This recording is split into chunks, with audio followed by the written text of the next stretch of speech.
Joe, obviously, congratulations. I mean, that might have been the best performance of your career. How are you feeling after a night like that? I feel great. I'm feeling really good. I'm really just looking forward to what's next and just keeping this fire going, just keep this train moving and make a run for this title. Do you feel like it was the best performance of your career? And I guess, just how did you feel in there? Because you just looked so much more comfortable than you ever have before. I really feel like, yeah, it was probably like mentally and like just I feel like everything just finally like kind of clicked this fight. You know what I mean? Like everything's just like there.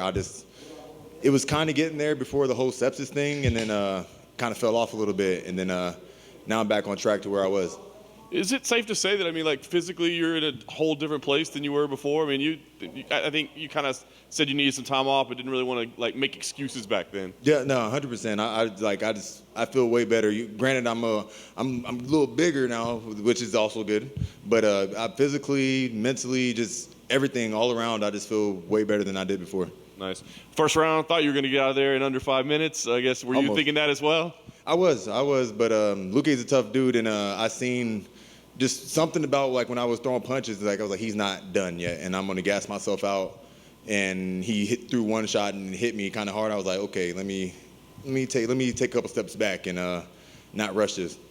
And I guess round two, I know Coach wasn't necessarily happy with the way round two went. How did you feel? Was that a product of you trying to manage the gas tank a little bit as well? Yeah, because like one of the things because with sepsis came a congestive heart failure and my kidney shut down. So I've kind of like there's been this fear of gassing out, this fear of just like dying, you know what I mean, from being too tired that I'm like slowly trying to get over, you know what I mean? And it kind of hit in the second round just because, you know what I mean, it happens. And my coach pulled me out of it and then took over the third round.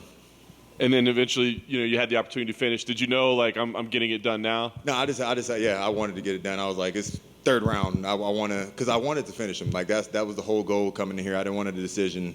You know, my coach said it at the beginning once we signed the contract. It was like, you got to finish this dude. So we went out there and that's what we did. Statement win tonight. I mean, you're definitely going to be up there at the top of the division. Gilbert Burns, a fight that makes sense. I mean, is that the one for you, or is it any number of names? What's next? Anybody ahead? I think Gilbert makes perfect sense, and I think he tweeted something. He actually like agreed to it, but that's contingent on if Jorge accepts the fight or not. But if Jorge isn't trying to fight, which he probably not, then me and Gilbert's going to fight.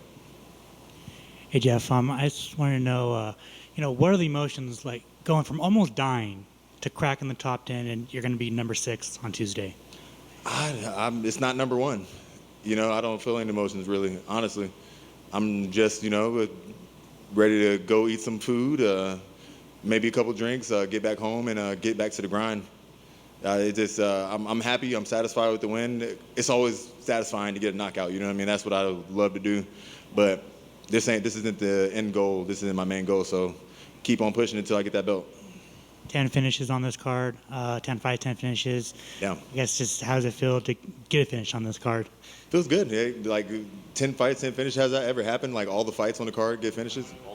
Only once. Hey, I'm glad to be a part of history. Congratulations. Hey, thank you.